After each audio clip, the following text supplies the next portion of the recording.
Thank you for joining us today on EarthFile. Welcome to the program. I'm Ayola Kasim.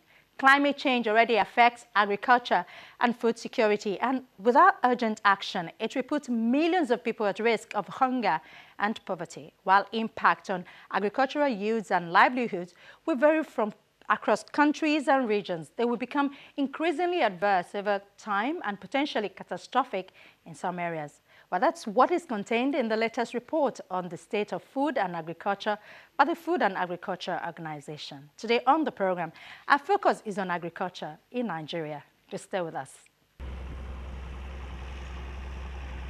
Modern agriculture has achieved much over the past century. While the global population has grown from less than 3 billion people in 1950 to more than 7 billion people today, global levels of hunger have not followed this trend, remaining largely constant over the same period. Some 795 million people in the world do not have enough food to lead a healthy, active life. Around 3/4 live in rural areas and are overwhelmingly dependent on agriculture for their food and livelihoods.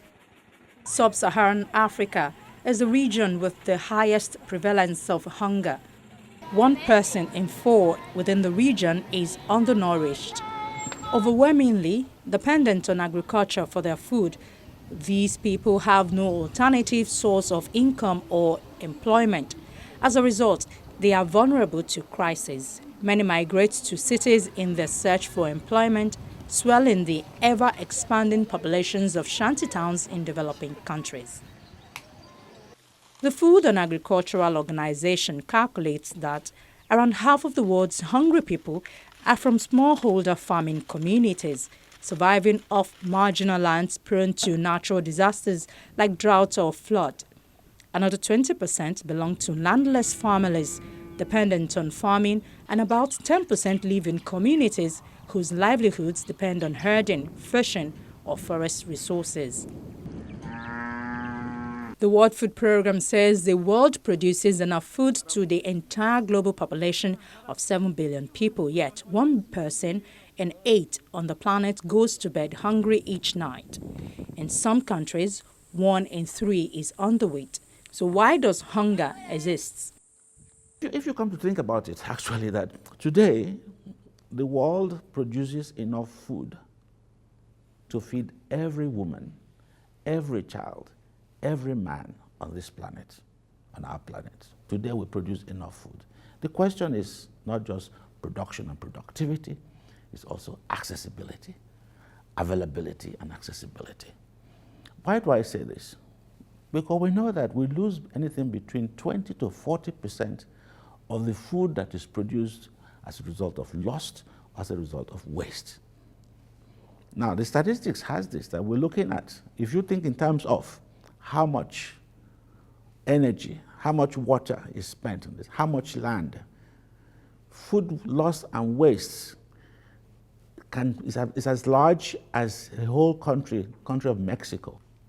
The land that can produce and feed another 50 million people or more. Africa alone, we know that happens. That the food loss that we incur in Africa can feed about 43 million Africans. So, conservation. You see, the whole issue of whether we can feed 9.7 billion people by 2050 is a matter of choice. We can do it if we really meant to do it. There's no reason why we cannot do it, because we have productivity. Productivity is not the only issue. We must look at the whole value chain, from putting the seed in the soil to when it gets to the market. It involves preservation, conservation, storage, transformation of food, of excess food that is wasted can be transformed and increase the shelf life of it. We can go beyond that. We think in terms of marketing, what IT technology can do today. So I'm very optimistic that we can, but we have to. It's a decision that must be made by nations and by the people who lead these nations. The lack of key agricultural infrastructure, such as enough roads, warehouses, and irrigation result in high transport costs, lack of storage facilities, and unreliable water supplies. All conspire to limit agricultural yields and access to food. The Food and Agricultural Organization estimates that an additional investment of $83 billion will be needed annually to close the gap between what low and medium-income countries have invested each year over the last decade and what is needed by 2050. In other words, yearly investment in agriculture needs to rise by more than 50%. It is estimated that Nigeria's population will grow to about 200 million by the year 2020. Meanwhile, the Food and Agricultural Organization reports that 7% of the population in Nigeria is undernourished between 2014 and 2016. Many say the population provides an opportunity for the nation to take advantage for its food production. First, we have to see agriculture as a business, as a money-making enterprise. It not only feeds people, it generates wealth. It creates jobs. And when you have people that have jobs and have money in their pockets, you have a society that is happy and you have stability in the country.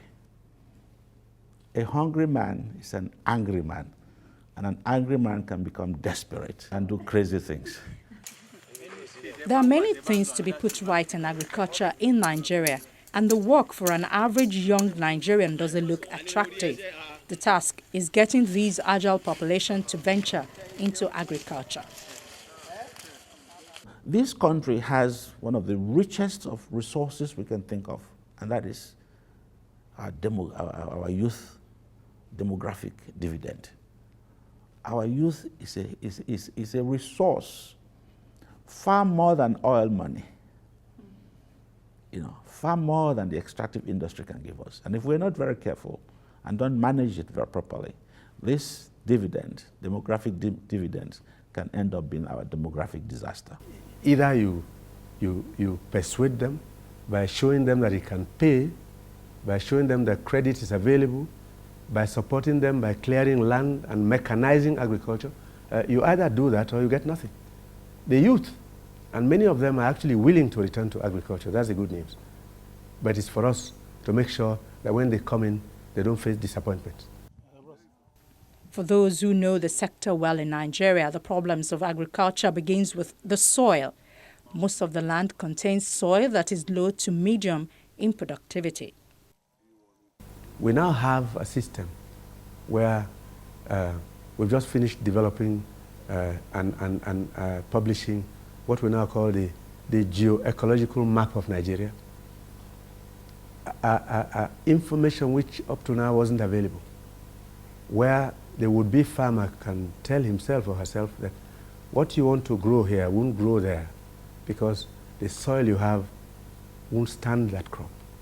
But if you must use it, you have to blend your fertilizer and input in such a way that there are balances in the soil nutrients which you need.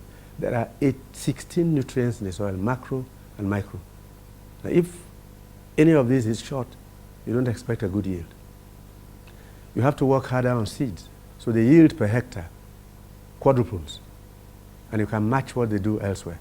If you're doing onions in Yemen, you expect 120 tons.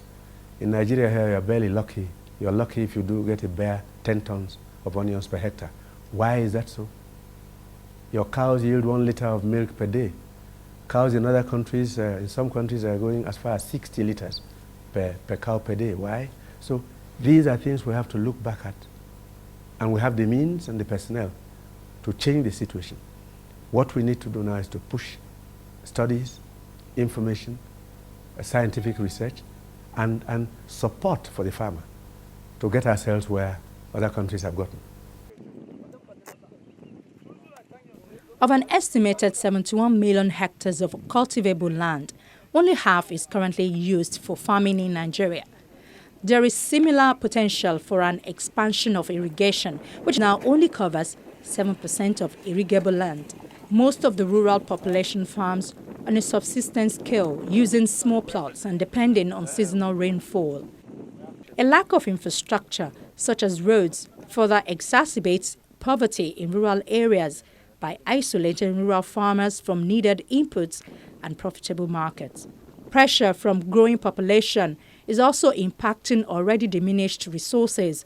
Overfarmed land, deforestation and overgrazing are severe in many parts of the country. Drought has become common in the north, while erosion and flooding is a major problem in the south. From the perspective of sustainable agricultural growth and development in Nigeria, the most fundamental constraint is the peasant nature of the production system, with its low productivity, poor response to technology adoption strategies, and poor returns on investment. It is recognized that agricultural commercialization and investment are the key strategies for promoting accelerated modernization, sustainable growth and development, and poverty reduction in the sector. In terms of at least, building the foundation for agricultural transformation and development, they all started by providing some sort of stability to price. And this has been the case in North America, Europe, and that is the basic issue that allows the financial institutions to provide funding for agriculture, loans and so on. And that is the reason why farmers adopted technologies. The moment they are guaranteed, or the moment they have some predictable prices for their output, they have no constraints in terms of investing in new technology, in capital machinery and so on. So when I look at that historical evidence and see the situation in Africa, that is completely lacking. And at the same time, you see that production is affected hugely by all kinds of external factors, and especially the weather situation now, the climate change. You have production variability and production shocks. And at the same time, when you look at the markets, they are largely undeveloped. So you don't have warehouses, to smooth out the supply. You only produce once or twice. But unless you have warehouse, storage services, you cannot really constantly supply the market. So that again is very much underdeveloped, and in many cases, is handled by traditional markets where the capacity to handle large volume is very limited, and therefore prices tend to fluctuate because of the production factors and also because the market is very, very weak. And there is also this policy intervention. Sometimes, you try to provide to consumers, and therefore the governments buy, and that creates some sort of uncertainty on the part of private traders. So these are the issues why I think we haven't really paid serious attention to market uncertainty or price volatility. And we only care about it when we see some sort of a crisis. Shortages, here and there, and then you say, oh, this is our big issue. But we tend to forget it when we don't have those crises. But this is affecting our agricultural development, our investment in agriculture. And it is affecting not only the farmers' investment, but also the value chain operators, the financial services, the input suppliers, and so on. And that is why I think we need to give more serious attention to market issues. It is estimated that about 20 to 40% of the yearly harvest is lost during processing. The primary cause is the lack of efficient harvesting techniques. Most farmers harvest crops by hand instead of using machines. Also, storage methods are not generally up to standards. Most of the crops are lost to physical damage caused by insects, bacteria, or fungus.